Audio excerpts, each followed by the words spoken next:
Hey everyone, and welcome to today's explainer.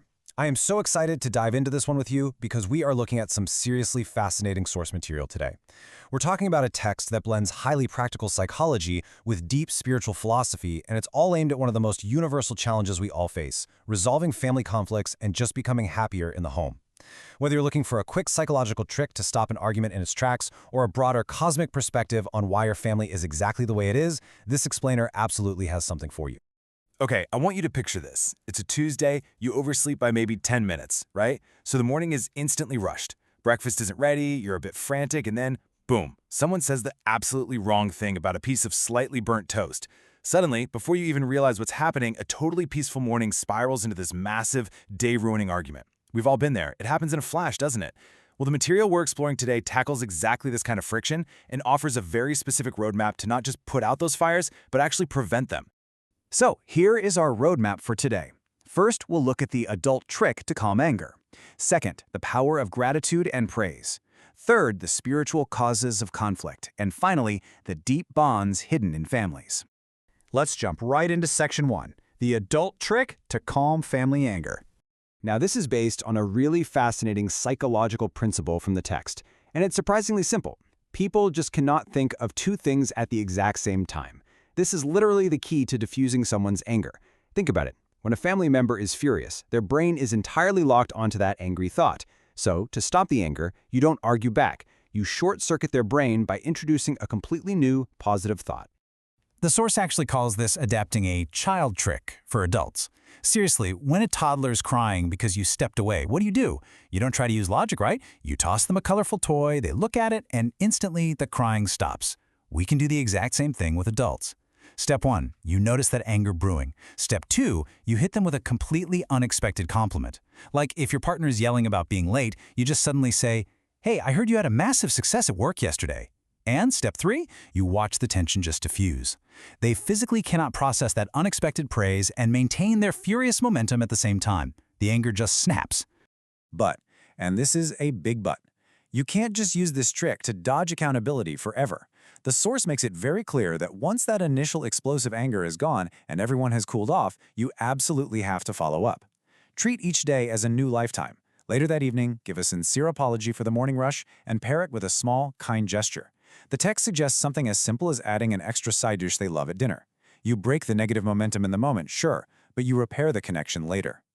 All right, moving on to section 2, gratitude and praise, and the real power of words. The author makes this incredible claim here. A single moment of praise can make someone feel appreciated for up to 10 years. 10 years! We always talk about how people hold on to negative words or insults for decades, but the text points out that positive words have this amazingly long shelf life too. Even a tiny compliment can leave someone feeling validated for years to come. And it doesn't take grand, sweeping gestures either. The text gives us some really great everyday examples. Praising a new makeup look, noticing they managed to get home just 10 minutes early, or simply acknowledging their daily grind. These little efforts cost absolutely zero money. Zero! And they don't require any real sweat, but the return on investment for the relationship is just massive. There's a beautiful comparison in the text about this.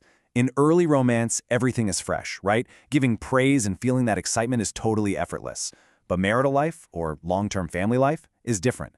The author actually compares it to the sun. The sun rises every single day and literally keeps us alive. But how often do we step outside and actively thank it? Rarely, because we're just so used to it. Marriage is exactly like that.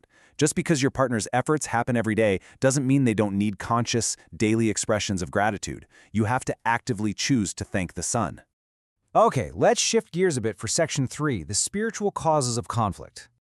Now, the author makes a really bold assertion here. They claim that 99% of family discord actually involves the influence of negative spiritual forces, or evil spirits. It's definitely a fascinating lens to look through. This idea that our everyday domestic squabbles are actually being amplified by external, unseen negativity. So, how do you know if this is happening? Well, the source gives us a specific checklist of warning signs. If, in the middle of a dispute, your partner suddenly looks completely evil to you, or if you find yourself digging up past flaws from literally years ago, if there's this abrupt, unexplainable negative shift in how you feel. If you start blaming their friends or in-laws entirely, or if you're suddenly filled with total regret over ever getting married in the first place, the author says these are clear indicators that a negative spiritual influence is actively fanning the flames of your argument. So what's the remedy from this spiritual perspective? The text strongly advises that instead of just pointing fingers and completely blaming your partner, you have to reflect on your own mind. The concept here is that these negative spiritual forces can only latch on to the negativity attachments or condemnations that are already present inside you. By checking your own mindset and clearing your own negativity, you're basically starving that spiritual fire of its fuel. Let's bring it all together in Section 4, the deep bonds hidden in families. The text introduces this concept of karmic bonds. In this view, your family members aren't just random accidents of biology or circumstance. Marriages and family ties are described as deep, pre-planned connections. The author suggests that out of tens of millions of souls, you actively chose to connect with your specific partner and family members across past, present, and future lives to build an ideal environment together. And this really applies heavily to parent-child dynamics too. The author frames these relationships as a form of spiritual education for the soul.